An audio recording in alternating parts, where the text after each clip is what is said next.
Atos dos Apóstolos 26. Paulo discursa perante o rei Agripa. A seguir, Agripa, dirigindo-se a Paulo, disse: É permitido que uses da palavra em tua defesa? Então Paulo, estendendo a mão, passou a defender-se nestes termos: Tenho-me por feliz, ó rei Agripa, pelo privilégio de hoje, na tua presença, poder produzir a minha defesa de todas as acusações feitas contra mim pelos judeus. Mormente porque és versado em todos os costumes e questões que há entre os judeus. Por isso, eu te peço que me ouças com paciência. Quanto à minha vida, desde a mocidade, como decorreu desde o princípio, entre o meu povo e em Jerusalém, todos os judeus a conhecem. Pois, na verdade, eu era conhecido deles desde o princípio. Se assim o quiserem testemunhar, porque vivi fariseu, conforme a seita mais severa da nossa religião, e agora estou sendo julgado por causa da esperança da promessa que por Deus foi feita a nossos pais, a qual as nossas 12 tribos, servindo a Deus fervorosamente de noite e de dia, almejam alcançar. É no tocante a esta esperança, ó rei, que eu sou acusado pelos judeus. Por que se julga incrível entre vós que Deus ressuscite os mortos? Na verdade, a mim me parecia que muitas coisas devia eu praticar contra o nome de Jesus, o Nazareno. E assim procedi em Jerusalém. Havendo eu recebido autorização dos principais sacerdotes, encerrei muitos dos santos nas prisões, e contra estes dava o meu voto quando os matavam. Muitas vezes os castiguei por todas as sinagogas, obrigando-os até a blasfemar, e demasiadamente enfurecido contra eles, mesmo por cidades estranhas os perseguia. Com estes intuitos, parti para Damasco, levando a autorização dos principais sacerdotes e por eles comissionado. Ao meio-dia, ó rei, indo eu a caminho, flora, vi uma luz no céu, mais resplandecente que o sol, que brilhou ao redor de mim, e 2 que iam comigo. E caindo todos nós por terra, ouvi uma voz que me falava em língua hebraica: Saulo, Saulo, por que me persegues? Dura coisa é recalcitrares contra os aguilhões. Então eu perguntei: Quem és tu, Senhor? Ao que o Senhor respondeu: Eu sou Jesus, a quem tu persegues. Mas levanta-te e firma-te sobre teus pés, porque por isto te apareci, para te constituir ministro e testemunha, tanto das coisas em que me viste, como daquelas pelas quais te aparecerei ainda, livrando-te do povo e dos gentios para os quais eu te envio, para lhe abrires os olhos e os converteres das trevas para a luz, e da potestade de Satanás para Deus, a fim de que recebam eles remissão de pecados e herança, entre os que são santificados pela fé em mim. Pelo que, ó rei Agripa, não fui desobediente à visão celestial, mas anunciei primeiramente aos de Damasco e em Jerusalém, por toda a região da Judéia, e aos gentios que se arrependessem, se convertessem a Deus, praticando obras dignas de arrependimento. Por causa disto, alguns judeus me prenderam, estando eu no templo, e tentaram matar-me. Mas, alcançando o socorro de Deus, permaneço até o dia de hoje, dando testemunho, tanto a pequenos como a grandes, nada dizendo, senão o que os profetas e Moisés disseram haver de acontecer. Isto é, que o Cristo devia padecer, e sendo o primeiro da ressurreição dos mortos, anunciaria a luz ao povo e aos gentios. Paulo é interrompido por Festo. Dizendo ele estas coisas em sua defesa, Festo interrompeu em alta voz: Estás louco, Paulo? As muitas letras te fazem delirar.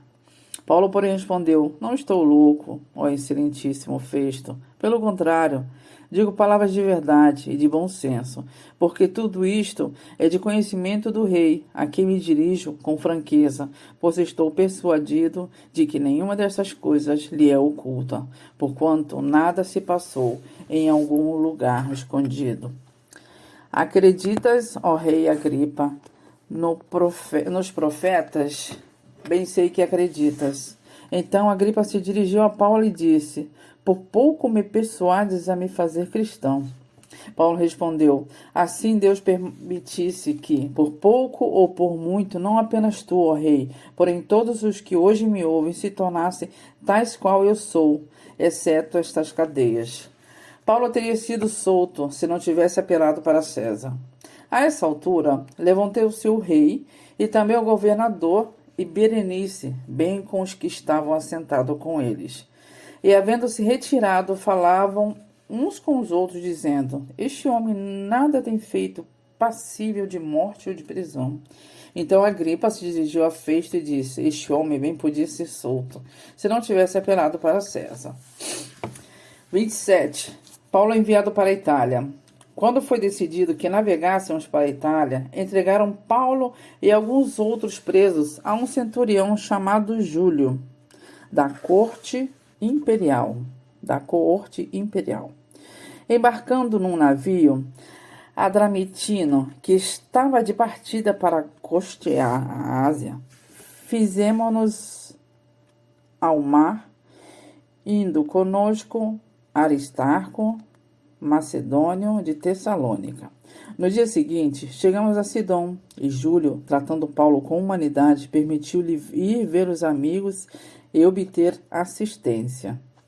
Partindo dali, navegamos sob a proteção de Chipre, por serem contrários os ventos, e tendo atravessado o mar ao longo da Cilícia e Panfilha, chegamos a Mirra, na Lícia. Achando ali o centurião, um navio de Alexandria, que estava de partida para a Itália, nele nos fez embarcar, navegando vagarosamente muitos dias e tendo chegado com dificuldade de fronte de Cnido, não nos sendo permitido prosseguir por causa do vento contrário, navegamos sob a proteção de Creta, na altura de Salmona, costeando-a penosamente, que chegamos a um lugar chamado Bons Portos, perto do qual estava a cidade de Lazéia. Os perigos da viagem. Depois de muito tempo, tendo se tornado a navegação perigosa e já passado o tempo do dia do jejum, admoestavam-os Paulo, dizendo-lhes: Senhores, vejo que a viagem vai ser trabalhosa, com dano e muito prejuízo, não só da carga e do navio, mas também da nossa vida. Mas o centurião dava mais crédito ao piloto e ao mestre do navio do que ao que Paulo dizia. Não sendo o porto próprio para invernar, a maioria deles era de opinião que partissem dali, para ver se podiam chegar a Fenícia e aí passar o inverno, visto ser um porto de Creta, o qual olhava para o nordeste e para o sudeste. Soprando brandamente o vento sul, e pensando eles ter alcançado o que desejavam, levantaram âncora e foram costeando mais de perto a ilha de Creta. Entretanto, não muitos depois desencadeou-se do lado da ilha um tufão de vento chamado Euroaquilão. E sendo o navio arrastado com violência, sem poder resistir ao vento, cessamos a manobra e nos fomos deixando levar, passando sob a proteção de uma ilhota chamada Cauda. A custo conseguimos recolher o bote e, levantando este, usaram de todos os meios para cingir o navio, e temendo que se dessem na Sirte, arriaram os aparelhos e foram ao léu. Açoitados severamente pela tormenta no dia seguinte, já aliviaram o navio, e ao terceiro dia nós mesmos, com as próprias mãos, lançamos ao mar a maçã do navio. E não aparecendo havia já alguns dias, nem sol nem estrela caindo sobre nós, grande tempestade, dissipou-se afinal toda a esperança de salvamento. Havendo todos estado muito tempo sem comer, Paulo, pondo-se em pé, no meio deles, disse: Senhores, na verdade era preciso terem me atendido e não partir de Creta, para evitar este dano e perda. Mas já agora vos aconselho, bom ânimo, porque nenhuma vida se perderá entre vós, mas somente o navio. Porque esta mesma noite um anjo de Deus, de quem eu sou e a quem sirvo, esteve comigo, dizendo: Paulo, não temas, é preciso que compareças perante César, e eis que Deus, por sua graça, te deu todos quantos navegam contigo. Portanto, senhores, tende bom ânimo, pois eu confio em Deus que sucederá do modo por que me foi dito. Porém, é necessário que vamos dar a uma ilha. O naufrágio. Quando chegou a 14ª noite, sendo nós batidos de um lado para o outro no mar Adriático por volta da meia-noite, pressentimos os marinheiros que se aproximavam de alguma terra. E lançando o prumo, acharam 20 braças. Passando um pouco mais adiante, tornando a lançar o prumo, acharam 15 braças. E receosos de que fôssemos atirados contra lugares rochosos, lançaram da popa 4 âncoras e oravam para que rompesse o dia. Procurando os marinheiros fugir do navio e tendo arriado o bote no mar, a pretexto de que estavam para largar as âncoras da proa, disse Paulo ao centurião e aos soldados: Se estes não permanecerem a bordo, vós não podereis salvar-vos. Então os soldados cortaram os cabos do bote e os deixaram afastar-se. Enquanto amanhecia, Paulo rogava a todos que se alimentassem, dizendo: Hoje é o 14º dia, em que, esperando estais, sem comer nada, tendo provado. Eu vos rogo que comais alguma coisa, porque disto depende a vossa segurança. Pois nenhum de vós perderá nem mesmo um fio de cabelo. Tendo dito isto, tomando um pão, deu graças a Deus na presença de todos, e depois de o partir, começou a comer. Todos cobraram ânimo e se puseram também a comer. Estávamos no navio 266 pessoas ao lado. Refeitos com a comida, aliviaram o navio, lançando o trigo ao mar. Quando amanheceu, não reconheceram a terra, mas avistaram uma enseada, onde havia praia. Então consultaram entre si se não podiam encalhar ali o navio. Levantando as âncoras, deixaram-no ir ao mar, largando também as amarras do leme, e ao som das velas de proa ao vento, dirigiram-se para a praia. Dando, porém, no lugar onde 2 correntes se encontravam, encalharam ali o navio. A proa encravou-se e ficou imóvel, mas a polpa se abria pela violência do mar. O parecer dos soldados era que matassem os presos, para que nenhum deles nadando fugisse. Mas o centurião, querendo salvar a Paulo, impediu-os de fazer, e os ordenou que os que soubessem nadar fossem os primeiros a lançar-se ao mar e alcançar a terra, quanto aos demais que se salvassem, uns em tábuas e outros em destroços do navio. E foi assim que todos se salvaram em terra. 28. A ilha de Malta. Uma vez em terra, verificamos que a ilha se chamava Malta. Os bárbaros trataram-nos com singular humanidade, porque acendendo uma fogueira, acolheram-nos a todos por causa da chuva que caía e por causa do frio. Tendo Paulo ajuntado e atirado à fogueira um peixe de gravetos, uma víbora fugindo do calor, prendeu-se-lhe a mão. Quanto os bárbaros viram a víbora pendente na mão deles, disseram uns aos outros: certamente este homem é assassino, porque, salvo do mar, a justiça não o deixa viver. Porém ele, sacudindo o réptil no fogo, não sofreu mal nenhum. Mas eles esperavam que ele viesse a inchar ou a cair morto de repente. Mas depois de muito esperar, vendo que nenhum mal lhe sucedia, mudando de parecer, diziam ser ele um deus. Públio hospeda Paulo. Perto daquele lugar havia um sítio pertencente ao homem principal da ilha, chamado Públio. o qual nos recebeu e hospedou benignamente por 3 dias. Aconteceu achar-se enfermo de disenteria, ardendo em febre, o pai de Públio. Paulo foi visitá-lo e, orando, impôs-lhe as mãos e o curou. À vista deste acontecimento, os demais enfermos da ilha vieram e foram curados, os quais nos distinguiram com muitas honrarias. E, tendo nós de prosseguir viagem, nos puseram a bordo tudo o que era necessário. A continuação da viagem. Ao cabo de 3 meses, embarcamos num navio alexandrino que invernara na ilha e tinha por emblema Dioscuros. Tocando em Siracusa, ficamos ali 3 dias, donde, bondejando, chegamos a Régio.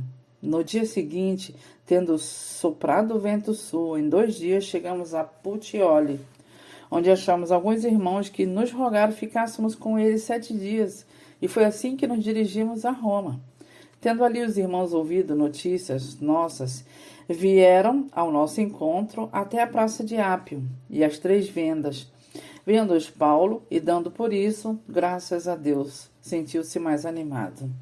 Paulo em Roma. Uma vez em Roma, foi permitido a Paulo morar por sua conta, tendo em sua companhia o soldado que o guardava.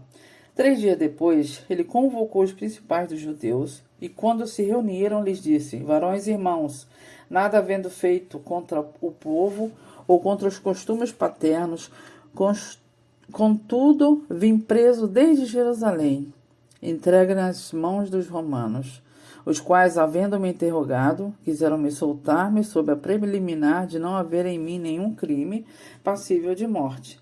Diante da oposição dos judeus, senti-me compelido a apelar para César, não tendo eu, porém, nada de que acusar a minha nação. Foi por isto que vos chamei para vós ver e falar, porque é pela esperança de Israel que estou preso com esta cadeia. Então eles lhe disseram: nós não recebemos da Judeia nenhuma carta que te dissesse respeito.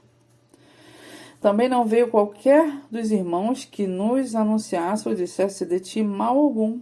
Contudo, gostaríamos de ouvir o que pensas, porque, na verdade, é corrente a respeito desta seita que por toda parte é ela impugnada.